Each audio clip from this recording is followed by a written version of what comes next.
Among the legendary figures in the zone, the Doctor is one of the most prominent, his tale often being discussed by stalkers around the campfire. However, no rookie could ever imagine the role that the Doctor actually played in the history of the zone, both before and after its birth. In this video, we will take a close look at Doctor's character, piecing together his story and trying to figure out his plans. Huge spoilers ahead, so watch out and let's begin. The legend of Doctor is one of the oldest and most popular stories shared by stalkers, having already been well established by 2011. According to the tale, the Doctor had reached the wish granter at the power plant and asked the monolith for the ability to heal any living being. Thus, he would roam the zone looking for wounded creatures and provide them treatment, without any distinction for who or what he was taking care of. Stalkers from all factions, including Monolithians, but also mutants. While the real Doctor never went to the sarcophagus, the rest of the story is pretty accurate. Indeed, the Doctor did treat the wounds of all kinds of stalkers and even sometimes mutants, while also attempting to raise chownable dogs. The creatures that once were in the captivity of secret laboratories could hardly be tamed, but those that were born in the freedom in the wilderness of the zone absolutely could. This was the case of Tiger, Doctor's trusty pseudodog. Now we can wonder, why was the Doctor doing all of this? And if he didn't reach the wish granter, how did he even acquire such wonderful healing abilities? Well, the truth was revealed in S.T.A.L.K.E.R 2 in the form of a gigantic spoiler, so if you have no idea, this is your last chance to turn back. You've been warned. So, the legendary Doctor is actually Dr. Kaimanov, one of the most important scientists of Project X, whose contributions to the secret experiments eventually led to the creation of the zone. According to his diary, Kaimanov was already working in the zone by 1996, yet it is very likely that he was there from much earlier. In fact, one of the documents from the S.T.A.L.K.E.R 2 ARG revealed that Kaimanov was part of the discussions surrounding the creation of the Duga installation near Chernobyl, which means he was on the case before 1976, considering this is the year the Duga went operational. Basically, the Doctor had been involved in the research of Psi technologies for decades, so much so that Psi installations are sometimes referred to as Kaimanov emitters. Now, the purpose of this video is not to present the history of Project X, nor the circumstances under which the zone was created, but some of it is necessary in order to understand the background of Doctor's character. So let's take a partial dive into the events involving Kaimanov prior to the second disaster. In 1995, the scientists from Project X utilized a device called the variometer in order to perform the famous Caribbean experiment, which not only provided experimental proof of the existence of the noosphere, the Earth's informational field, but also created the first alpha artifact. This unique object possessed special properties that allowed for a huge leap in the research, opening new possibilities for Kaimanov and his colleagues. All attempts to enter into contact with the noosphere had failed so far, because breaking through the physical barrier separating the informational field from the ionosphere required too much energy. Thanks to the advances made possible by the Alpha, by 1996 Kaimanov had imagined 3 different ways to achieve the connection. The first was to increase the Psi intensity of the signal between one participant and the informational field, albeit limited to the threshold of what the human brain could withstand. The second was to connect with several people at the same time instead of only one person, increasing the threshold. The third involved using a mediator within the noosphere, allowing to bypass the physical barrier, provided the means to communicate with the mediator would be found. By the end of the year, Kaimanov explored the first possibility via a pod in Lab X-15 underneath Orbita. While his sessions within the capsule showed him the potential to influence the noosphere indeed existed, it still could not be achieved. Therefore, the team moved on to the second option, spearheaded by Dr. Valentin Dalin, who designed Octa, a machine intended to connect 8 people to the noosphere. After probing the field further via special stations, including Azimuth, the Sphere and the Krug Antenna Complex, they found out that the amount of energy required to power up the installation and handle the connection was enormous, requiring the construction of 6 giant generators.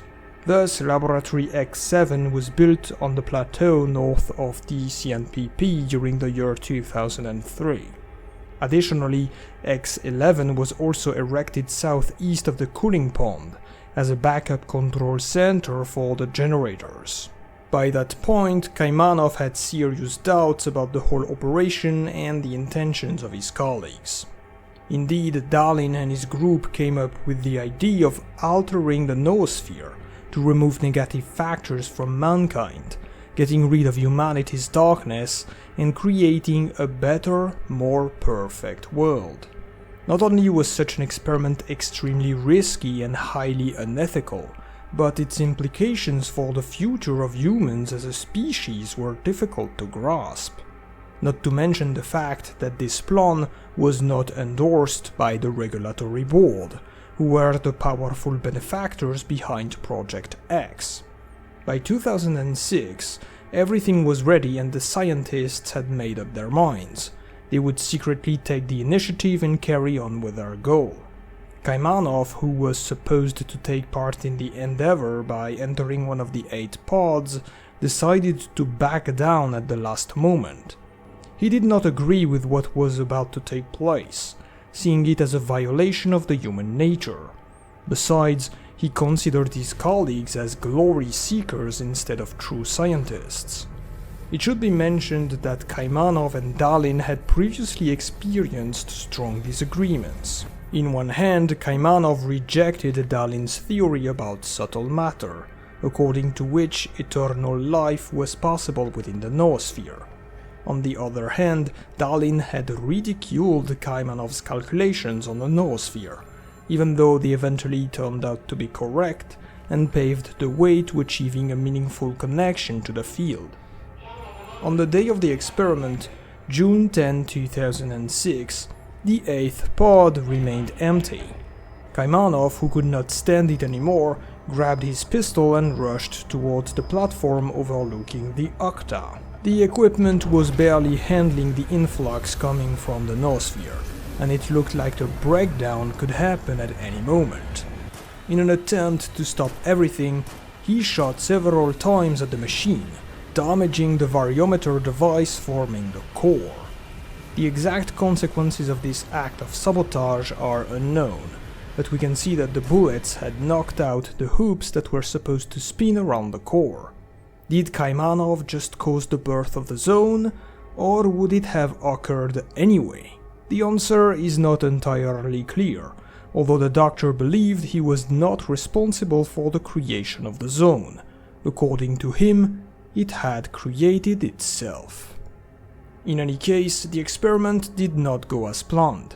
While the 7 volunteers, including Dalin, successfully merged their minds into the entity known as Sea Consciousness, their connection to the noosphere did not achieve its full potential, and a rift in the informational field was opened, causing anomalous energy to pour down onto the Earth. This event became known as the Second Chernobyl Disaster. It is interesting to notice that Alexander Korshunov, who was the head of security during the experiment, did not even try to stop Kaimanov. He simply walked in on the scene and stood there. Perhaps he was already disillusioned with the scientist he was supposed to protect. In any case, Both he and Kaimanov somehow managed to escape the site of the generators after the disaster, while most other employees were subordinated by Psi consciousness and incorporated into the ranks of the so-called MDST. In fact, this is how Korshunov's Granite Squad became the first defenders of the entity, and later the very first Monolithians. I wonder if Kaimanov and Korshunov might have plotted together against Darlin.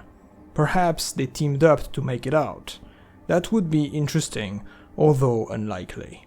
Anyway, Kaimanov lost all contacts with his former colleagues following these events. He decided to remain in the zone, living as an hermit in a remote house in a swamp and taking care of all wounded living beings he would come across. In his own words, he was doing this because none of them are responsible for what is truly going on here, and life is the only thing we truly possess. Perhaps the doctor felt guilty about what had happened, and helping people was his way to seek redemption. In 2009, a group of 3 stalkers stumbled in Dog's swamp. They were Fong, Ghost, and Strelok, all of whom would end up becoming legends of the zone in their own rights. Strelok was especially interested in the secrets of the zone and planned to reach the center. The next year, the Stalker found a peculiar artifact during one of his expeditions to the north, and he brought it back to Kaimanov for safekeeping. After performing some tests on the artifact, the doctor figured out it possessed similar properties to the variometer device that his colleagues had used during the Caribbean experiment and the formation of Psi consciousness. The zone had created its own altered variometer, an anomalous Psi amplifier at least 8 times more powerful than the original electromagnetic version from 1995. Effectively, this artifact could make possible the connection of a singular individual to the noosphere, and thus was aptly named the Heart of Chernobyl. Meanwhile, Strelok and his friends continued their dangerous forays towards the center. In September 2011, they made their first trip to the power plant, where they infiltrated the sarcophagus and observed the Wish Granter from afar. They also came across patrols of monolith fanatics and had their progress stopped by a mysterious door, which they suspected of hiding the secrets about what was truly going on there. On their way back, Strelok was wounded and carried to safety by Ghost, barely escaping a gigantic emission. Fang and Ghost dropped the injured Strelok at Doctor's place for recovery and went their separate ways.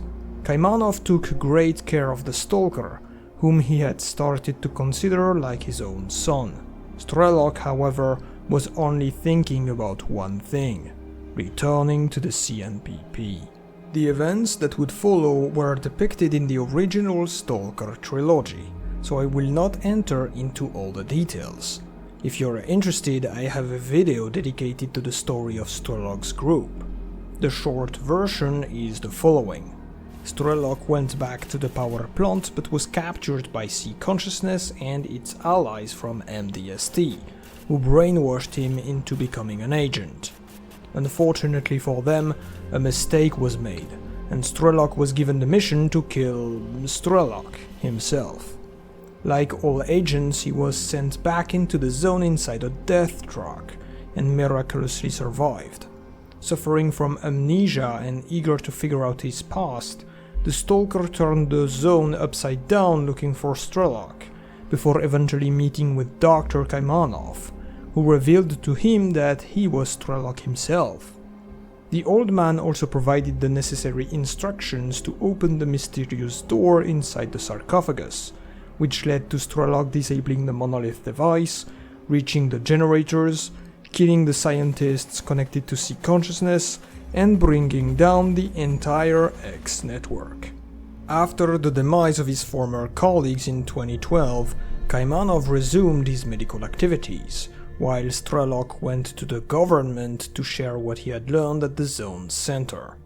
This led to the creation of the Scientific Institute for Research in the Chernobyl Anomalous Area, S.T.A.L.K.E.R for short, where Strelok assumed the position of chief scientific consultant for a few years. During these times, the S.T.A.L.K.E.R and Dr. drifted apart, and it seems they would not meet again. Despite the fact that the generators now run on their own due to the destruction of sea consciousness, the zone entered a long period of relative peace and stability. Still, several groups were hard at work trying to take control of the anomalous energy for themselves, by finding a way to connect to the generators.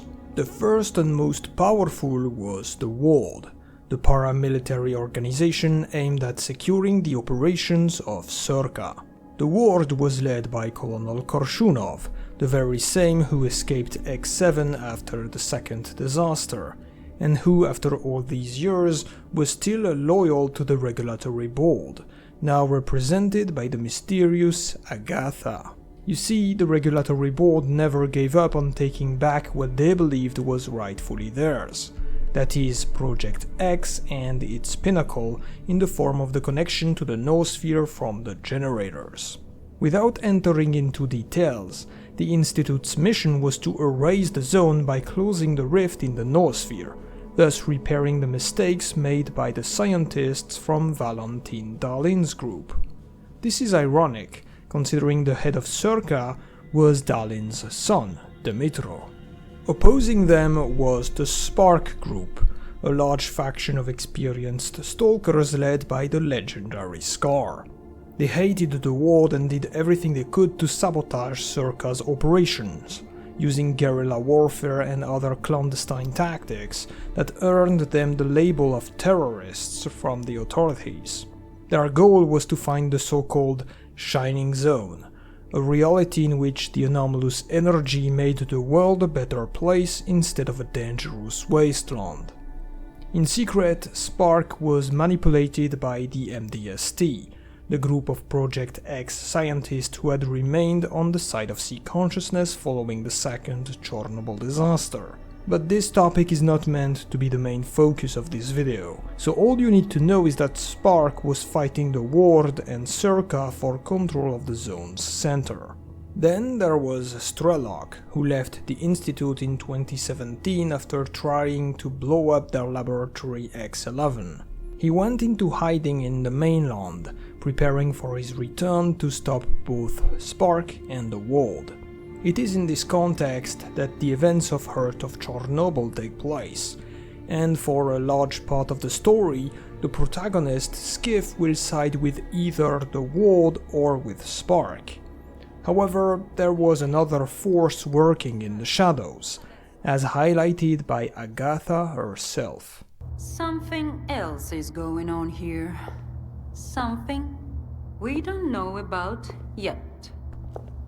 What she was referring to is called Project Y, the grand plan of Dr. Kaimanov aimed at achieving his own vision for the zone's future. Indeed, the man who was in part responsible for the zone's birth did care about what would happen to it. In fact, Kaimanov saw the zone in a similar way to those dogs who were born in the X-Labs, caged and exploited for all its life, knowing only pain and suffering, and thus only able to inflict as much. While the zone's sentience is something that can be questioned, many elements do suggest that the zone behaves like a giant and complex living organism. Strelok and Doctor both shared that sentiment, and the ideal of a zone freed from its tormentors, although they could not agree on the means to do it. While the Stalker wished to protect the zone by sealing off the perimeter, effectively closing all of its entrances and exits, Kaimanov thought this would only imprison the zone even more. Instead, he wanted the zone to blossom of its own accord, without boundaries. This truth will only be revealed if Skif opposes both the Ward and S.P.A.R.K by following Strelok, then betraying him by sparing Doctor.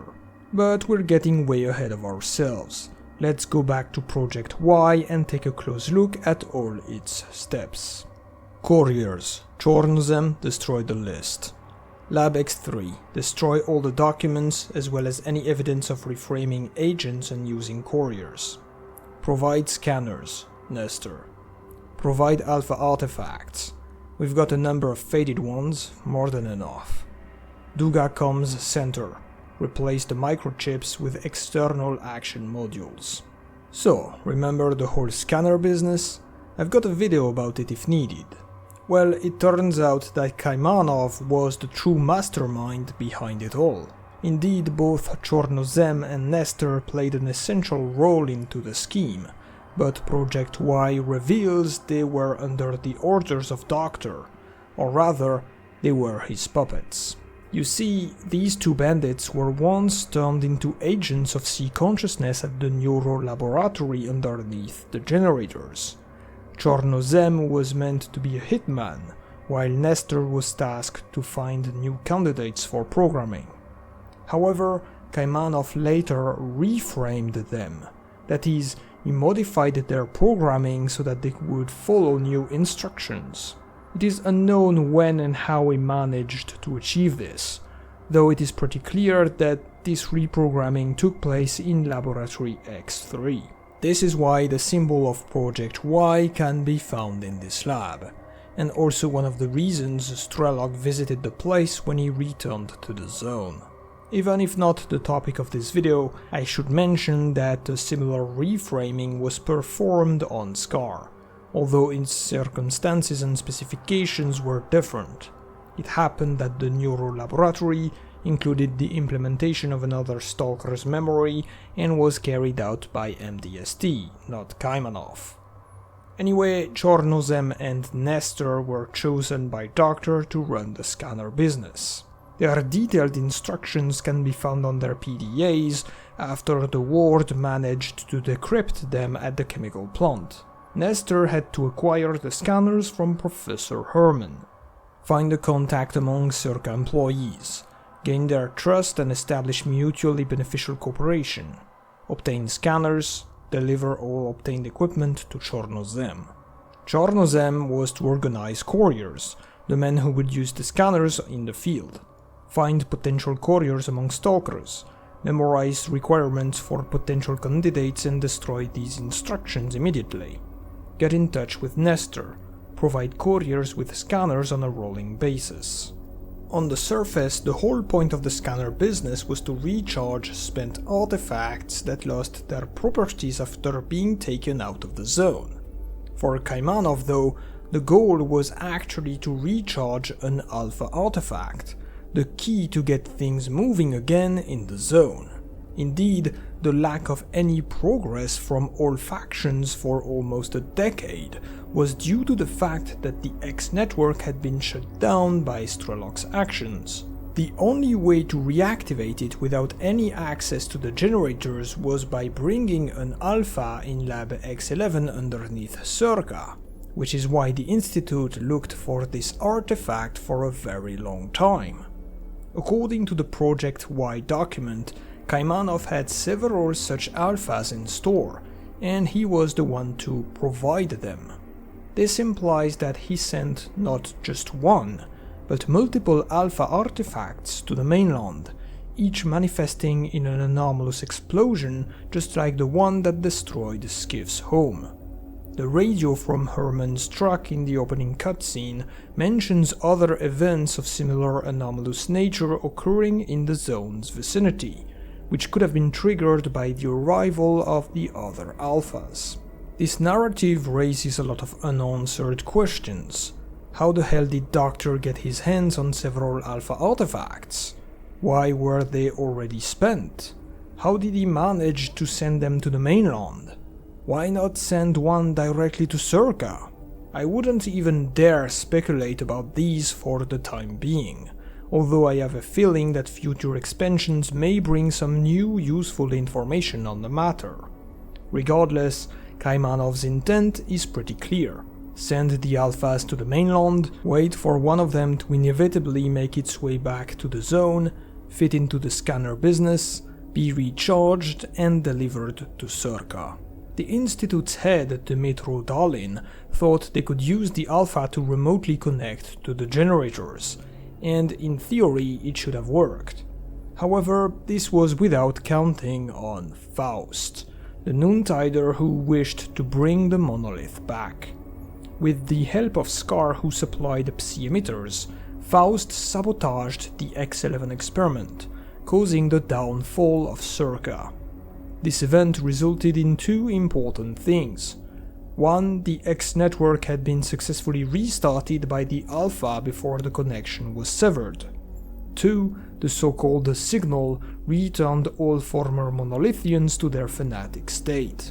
Was all of this orchestrated by Kaimanov? Most certainly, yes, considering he designed the plan to bring the Alpha to S.T.A.L.K.E.R on a silver platter.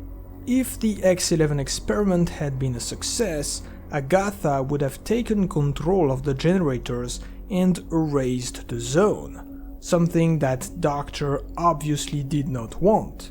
Therefore, the only reason for Project Y to make sense is if he knew for sure that Dalin's experiment would fail.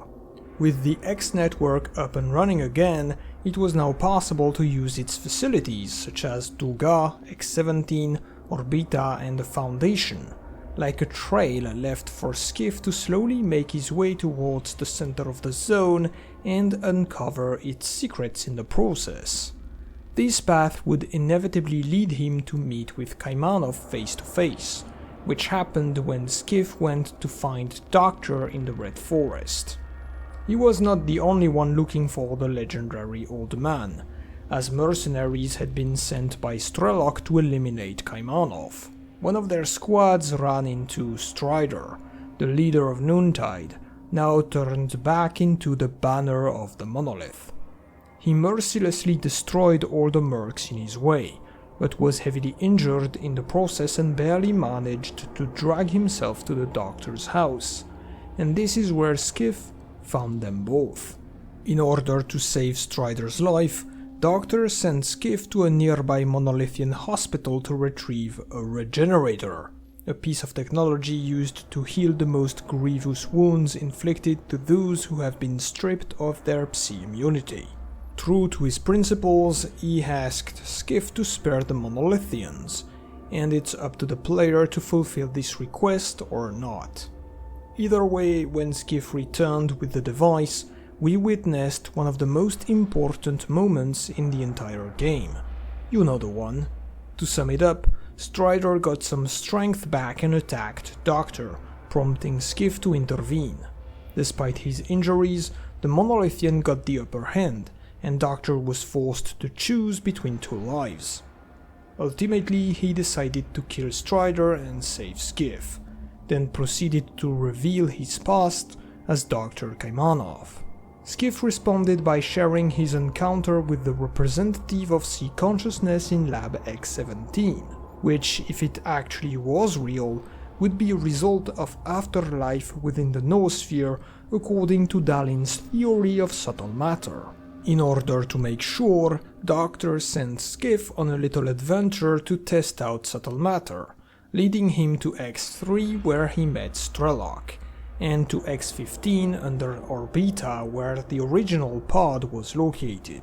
Now, the topic of subtle matter and whether or not it is real is a whole other debate that we won't get into in this video, because ultimately it was not part of Project Y, considering Kaimanov did not believe in Dalin's theory. Depending on Skif's choices of affiliation following all these reveals, he may or may not uncover the truth about Project Y. In order to do so, he'll have to side with Strelok at first, that is, denying both S.T.A.L.K.E.R and Korshunov, then raiding the Foundation alongside Colonel Dektyarov from the core, effectively destroying a key piece of the X network. Afterwards, Strelok will ask Skif to kill Kaimanov, because he knows that the old man has secret plans that could jeopardize his vision for the zone's future. The reason he doesn't go do it himself is due to his past attachment to the Doctor, and I guess for fear of hesitating at the crucial moment. During this meeting, Dr. explains that it's time for the zone to choose its own destiny. Essentially a gamble, since nobody knows what the zone really wants. This could lead to a global disaster, or a beautiful awakening. If Skif doesn't want to take that chance, he kills Kaimanov and helps Strelok achieve the containment of the zone. However, if Skif decides to spare him, the details of Project Y will be revealed, and it will be up to our hero to carry out its last phase. In this case, Doctor remains outside during the mission, while Skif rushes to the basement to save his life.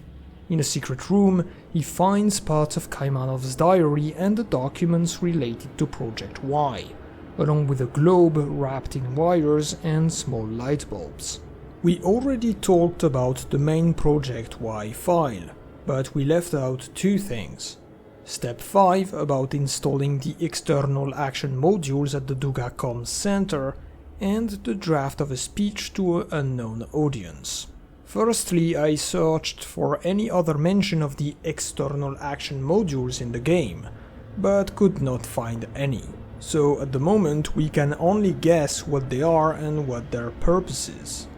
We already know that Faust's sabotaging of X11 aligned with Kaimanov's plans. Therefore, it is possible that Faust was also the one to perform this last step of Project Y when he took over the Duga. In fact, the Comms Center is the building where Skif fought Faust and where the Voice of Monolith had brought the Alpha artifact. Secondly, the draft of a speech to an unknown audience appears to be a motivational speech dedicated to Kaimanov's agents who were sent to the mainland in preparation for the finale of Project Y. According to Korshunov, many agents left the zone with unknown goals in mind, although we don't know for whom these agents are working for. While never explicitly stated, it seems that Nestor and Chornozem were far from being the only agents who were reframed by Kaimanov. Anyway, Skif also picked up a cartridge containing Kaimanov's memories, and went to the pod at Orbita to experience them. That's how he saw the birth of the zone, Strelok's shenanigans, and the heart of Chernobyl. With every piece of the puzzle in place, it was time for the finale of Project Y to occur. Skif confronted Strelok, followed him to the generators, destroyed him and recovered the heart of Chernobyl. By using this powerful zone-made variometer, he could connect to the noosphere on his own, by entering the 8th pod in X7, the very same that Kaimanov backed down from in 2006. In their last conversation, Skif and Richter had come to the conclusion that the remaining pod was meant to be used by someone who does not want anything from the zone, someone who will set it free, and that person is Skif. Moreover, our hero now believed that the zone had sent him the Alpha artifact not as an act of aggression, but as a cry for help. He had to answer it. After dealing with S.T.A.L.K.E.R in the Neuro Laboratory and capturing his own signature on a cartridge, Skif activated the remote operating mode of Kaimanov's pod and proceeded to Okta. He inserted the cartridge, replaced the damaged variometer with the heart of Chernobyl, and stepped inside the pod, connecting his mind with the noosphere. Though the immediate effects of this event are not really described, the ending does show the alteration of an experiment conducted at the Duga with the Alpha artifact. Regardless of these scientists' goal, it is clear that things did not go as they planned, most certainly due to the installation of the external action modules described in Project Y. Indeed, the experiment resulted in anomalous activity spawning in many different places all around the world, as shown on the global map and illustrated by the illumination of the light bulbs on Kaimanov's globe. Whether or not these points are new zones being created everywhere, or lesser hotspots of anomalies similar to the one that destroyed Skif's home is currently unknown. Yet it is clear that this is the main event that Project Y was building up to, and what Doctor had prepared his agents in the mainland for. In fact, it is speculated that all the locations shown on the map are actually the other generator facilities built in secret by the Regulatory Board, that were hijacked by Skif when he connected to the Noosphere. This network of research centers composed of generators is mentioned by Agatha and was also discovered by the mysterious journalist. Oh, and I made a map of all the points seen on the screen at Duga in blue and on Kaimanov's globe in red. Interestingly, they don't match up, but keep in mind these are rough approximates. Technically, the final cutscene could have ended at this moment, but there was one last shocking revelation to make.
There is nothing you can keep secret that will not come into the open. It's just a matter of time.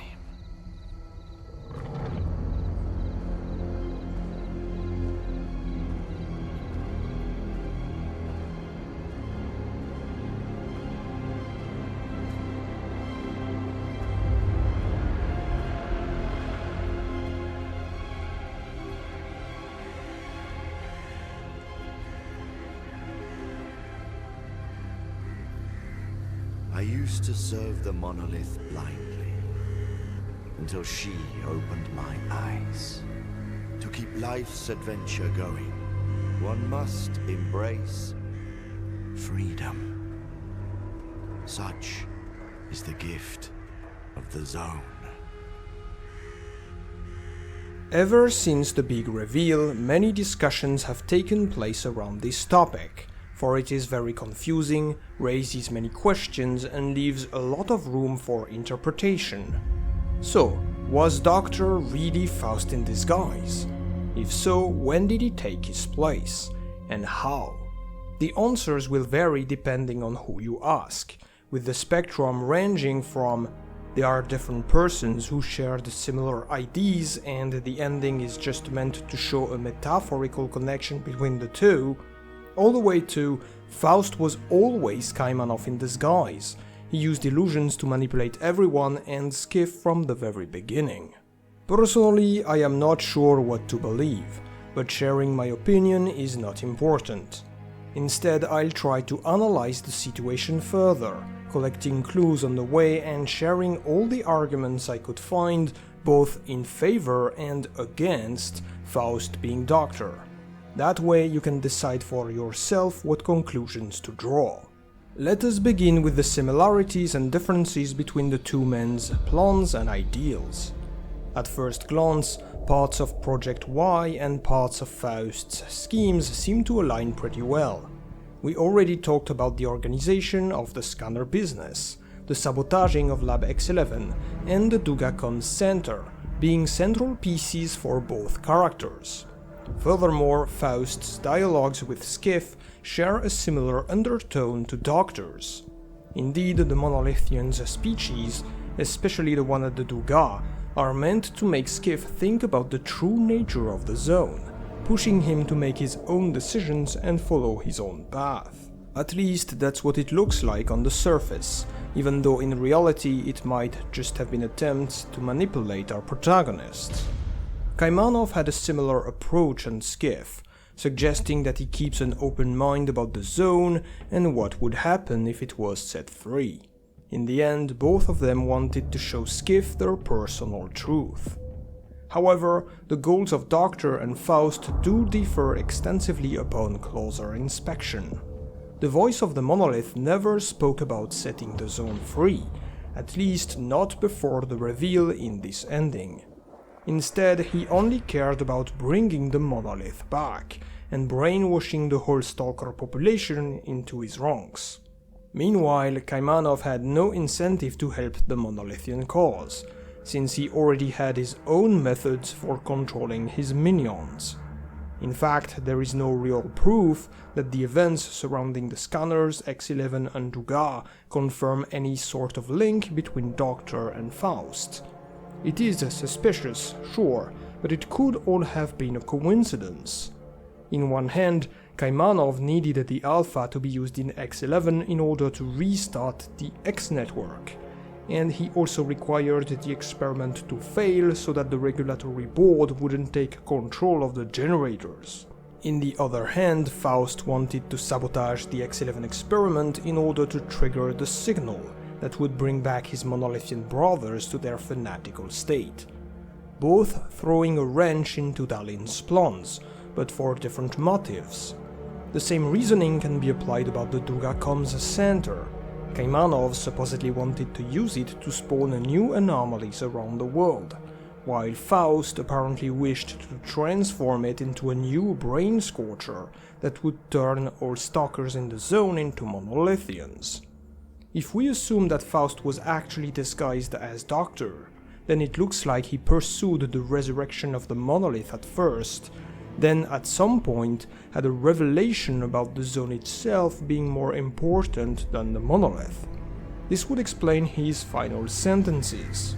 I used to serve the monolith blindly, until she opened my eyes. To keep life's adventure going, one must embrace freedom. Such is the gift of the zone. On the contrary, if we choose to believe that Doctor and Faust are two different people, then it is still possible that they cooperated for some time due to a shared interest in X11 and the Duga. In this case, their partnership eventually broke up since Faust sent Strider to kill the Doctor. Perhaps Kaimanov was using Faust for Project Y, and the Monolithian decided to take over. Or Faust was the one playing Doctor all along. It's hard to tell. Indeed, after leaving Circa with the Alpha artifact, which he most likely brought himself to Faust at the Duga, Strider disappeared from the main story for a while. Skif found him later in the Red Forest, where he massacred stalkers and mercenaries alike in order to lure out the Doctor and finish him off. Well, that's what Skif is told, at least.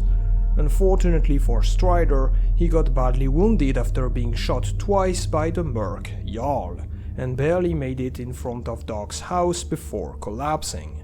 The fact that Kaimanov tried everything to save his life, despite his monolithian affiliation, is in character, and so is Doctor's request to spare the fanatics at their hospital.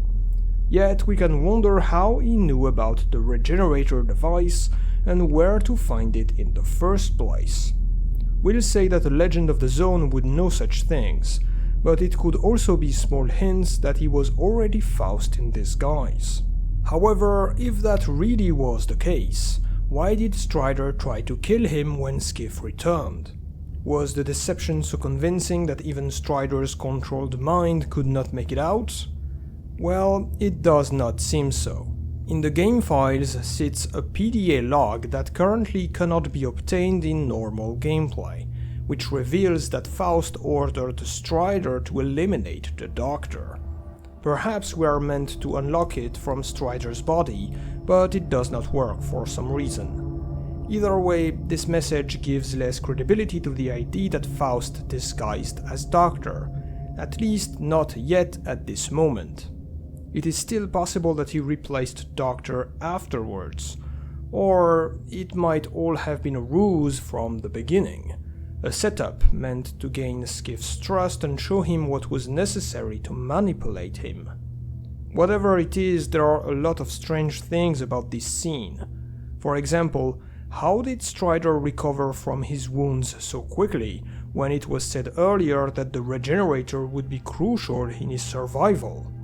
Some have proposed the theory that the whole thing could have been an illusion created by the projectors around Doctor's house.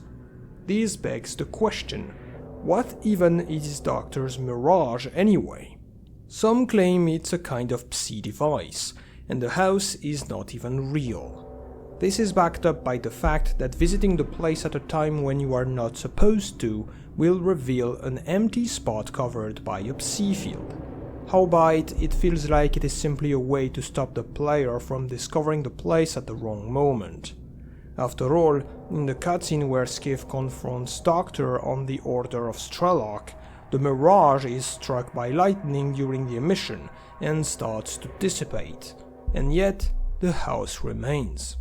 Richter even comes inside afterwards, confirming that it was not an illusion. If anything, the purpose of the Mirage is to hide the house, not create an illusion of it, and that's exactly what it does if you show up when the story doesn't want you there.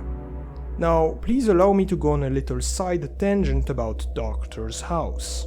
You see, it was a surprise for fans to discover the place inside the Red Forest, considering it was always supposed to be located in some swamp much further away from the CNPP. In fact, Kaimanov's lair was initially meant to appear in another region of the zone within S.T.A.L.K.E.R 2, but this region ended up being cut during development, so they had to move the Mirage somewhere else. My band-aid explanation is that Doctor simply moved out in order to avoid getting killed by Strelok. If he hadn't, Strelok would have known exactly where to find him, and the mercenaries he sent would have found their target right away. Of course, this does not explain how he managed to move the entire house halfway across the zone. Spatial anomalies? Zone magic? Or it could just be another house, who knows.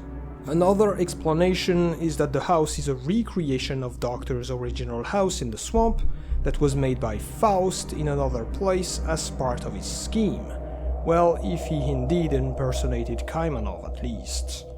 Either way, the building appears to be real, but this does not exclude the possibility of induced illusions taking place inside the Mirage as generated by the emitters all around. If we now take a look at the final scene, Faust reveals himself at the edge of the Mirage before stepping out of its circle, which could be an indication that one of the installation's purposes was to make Faust appear as Kaimanov. However, the emitters are disabled by this point, and there is a good chance the whole scene is taking place within the subtle world, considering Faust has his pupils. Another element to consider is the fate of Doctor after Skif visits him for the last time.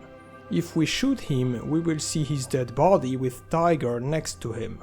Why would he let himself be killed so easily if he was Faust?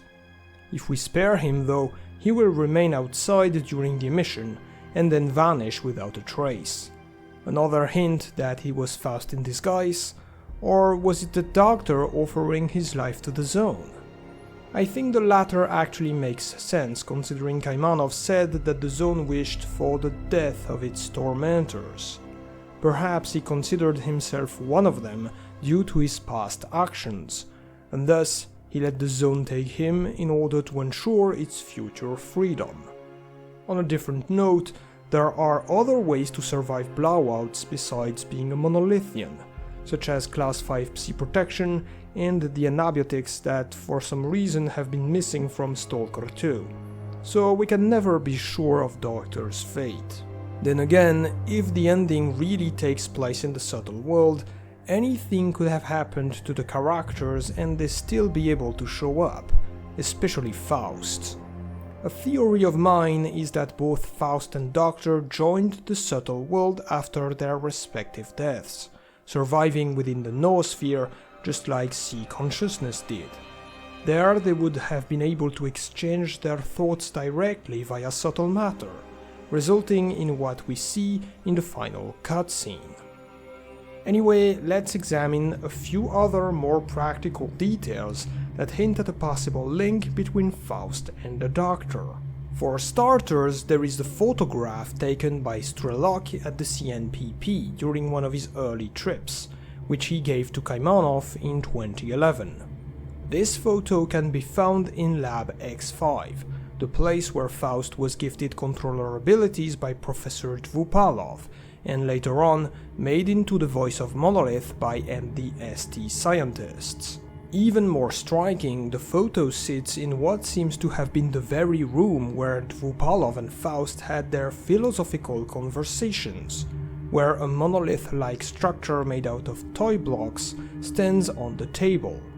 How the hell did the photograph get here? Could it be a copy or the actual original?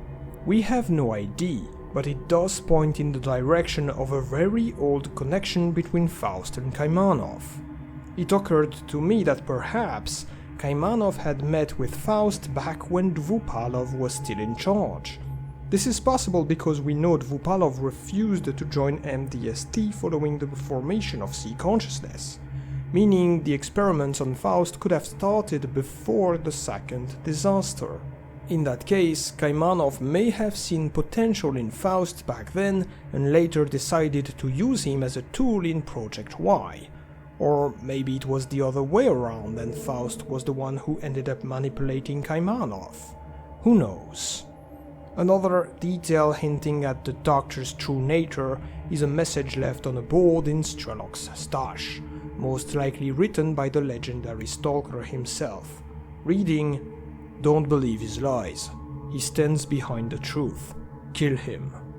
It should be mentioned that Strelok suffered from memory problems ever since his brainwashing, so it seems he wrote this down about Kaimanov to remind himself not to fall for his manipulations.